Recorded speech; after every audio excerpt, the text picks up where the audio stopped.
dragons, but it's also Voltron.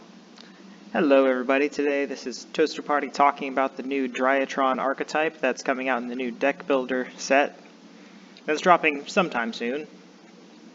So what we got here is a new light machine ritual archetype.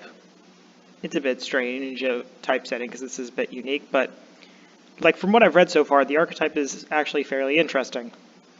Let's start off with reading the cards with the first one, Draitron Ban Alpha, a level 1 light machine effect with attack of 2000. The drawback to that is it can't be normal summoned or set and must be special summoned with a Draitron card's effect. You can only use this card's name effect once per turn. You can tribute one other Draitron or one ritual monster from your hand or field. This is important because of what the deck's supposed to do.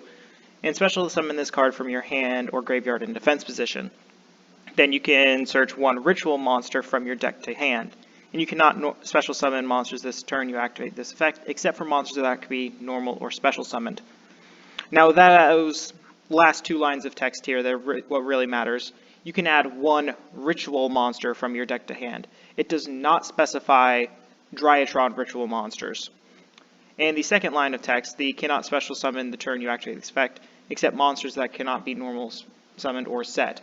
That does not put you off of your normal summon or set, so you can still run generic ritual normal summons like Senju or Manju to be able to search up your cards. Let's read on to the next one. Draitron Ross Beta. Cannot be normal summoned or set, blah blah blah. Must be special summoned by Draitron card effects. You can only use this name effect once per turn. Tribute one other Draitron or ritual from hand or field. Special summon this card from hand or graveyard in defense position. Then return one Draitron monster to the graveyard.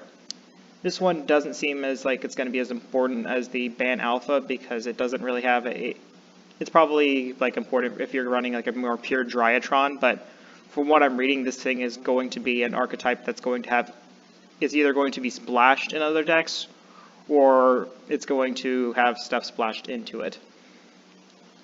Then you have Draitron El Gamma. I'm going to quit reading the stuff that's on all of them. This one's tribute effect lets you special summon a Draitron from your graveyard with 2000 attack, so all of the regular monsters in the archetype. Lata Delta says you can reveal a ritual monster or ritual spell, and if you do, draw one card. Again, really, that's another solid effect here. All Zeta says then you can add a ritual spell from your deck to hand, and again, ritual spell, not Draitron. So this can search up any ritual spell. And the big Voltron dragon himself, Draitron Meteornus DRA. You can special summon this card with Meteornus Draitron, which is their ritual spell. And you can only use this card's third effect once per turn. Number 1, you cannot target this card with monster effects, which is really prominent right now with stuff like Adamantipator being almost exclusively monster deck, and its stat line of 4k attack and 4k defense is just really hard to get around for a lot of decks. If this card was ritual summoned using monsters whose levels total 2 or less, it can attack all opponent special summoned monsters once each turn. This turn. So, OTK machine, the monster. Especially because if you're going second with this thing can definitely take your opponent out by itself. And on the third of one, during your opponent's turn, quick effect, you can banish any number of monsters from your graveyard whose attacks equal 2,000 or 4,000, then target one face-up card your opponent controls for every 2,000 attack and send it to the graveyard. So this card is just a real beast of a card that you can play that would do really solid going first or second, because going first, you can snipe off your opponent's face-up cards by banishing Draitrons from your graveyard. And then going second, it just punches in for game. This is just a really interesting and fun-looking card. And for their field spell, Draitron Fafnir. When this card's effect resolves, you can add a Draitron spell or trap from deck to hand, except this card. The effects of ritual spell cards in their activation cannot be negated. Once per turn, if a monster is normal summoned or special summoned while you control a Draitron monster, you can decrease the level of those face-up monsters by 1 for every attack or for every 1,000 attack they have for the rest of the turn. I'm not really sure how I feel about that last effect, but those first two effects are very, very good for this, or for a field spell. It sort of reminds me of like Magical Meltdown, but for like a ritual deck.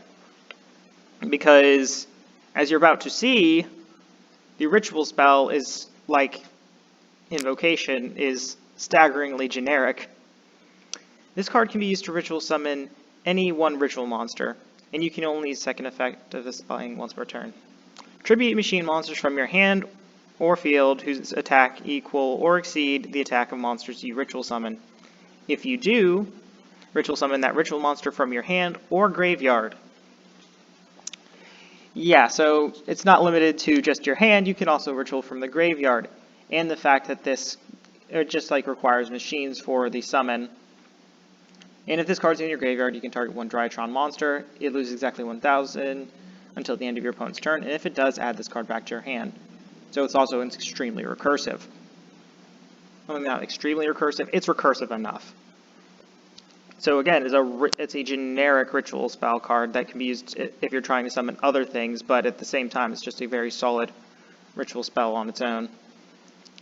Then you have Draitron Nova. Activates cards name once per turn. You cannot special summon blah blah blah, the generic thing that's on all the monsters. Special summon a Draitron monster from your deck, but destroy it during your end phase. And again, it's like a consistency booster, so makes it even better. I'm not sure how exactly necessary it is, but it's probably going to still be a very solid card considering the monster lineup for this deck seems to be pretty good with generic spells, ritual searchers, and a generic ritual monster searcher.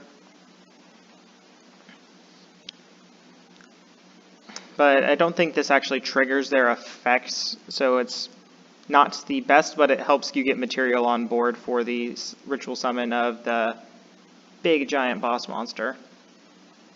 The big giant boss monster kind of reminds me a bit of Megaclops in the fact that it can't be targeted and has 4k attack. And just can break boards by itself. Now let's read the next one, Draitron Eclipse. You can use this card's first and second effect once each turn. Target one Draitron monster in graveyard, add it to your hand. During your main phase, except the turn is sent to the graveyard, banish this card from your graveyard, then target one Draitron monster you control. It gains 1,000 attack until the end of your opponent's turn. It doesn't seem so good. That's probably one of the worst cards in the archetype I've read so far. Next you have Draitron Asterism. You can only activate this card's name once per turn. During the main phase, target one Draitron or one ritual monster you control and one face-up monster your opponent controls. That monster you control loses 1,000 attack until the end of your opponent's turn, and if it does, destroy that opponent's monster. So it's like a disruption. It's not like the best disruption in the world.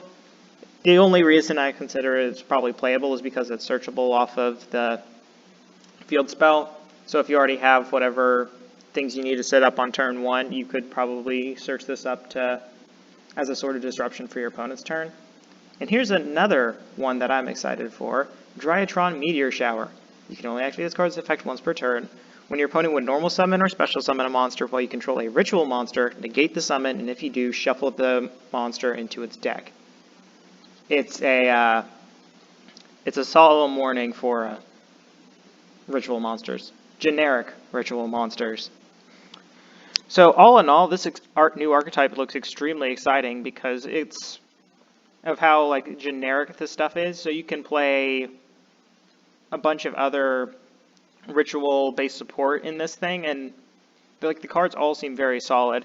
There's only one downside that I can see to trying to run this, and that's that you can't use the incantation monsters, just because those are probably some of the best ritual support that the game has seen in recent history. But I think there's still enough generic ritual support that doesn't require you to special summon monsters from your deck, aside from ritual monsters, that I think this could actually be a very solid archetype, and definitely I think is generic enough that you could see other ritual archetypes worth playing splashed into it. Like, you could probably splash maybe Necros cards in here, maybe Shino Barons, I don't know. There's just, I feel as though this is actually going to be a very solid archetype. just because of how good the cards are. But I just don't feel right now that it can take down the Secret Slayers meta of Emancipator and Eldritch. Well, I think it could have a fair shot against Emancipator if it's going first, but aside from that, I think this is good. I just think it'll do much better once Emancipator and Eldritch are not the entirety of the meta. So, hope you enjoyed this video, and hope you have an excellent day. Toaster Party signing off.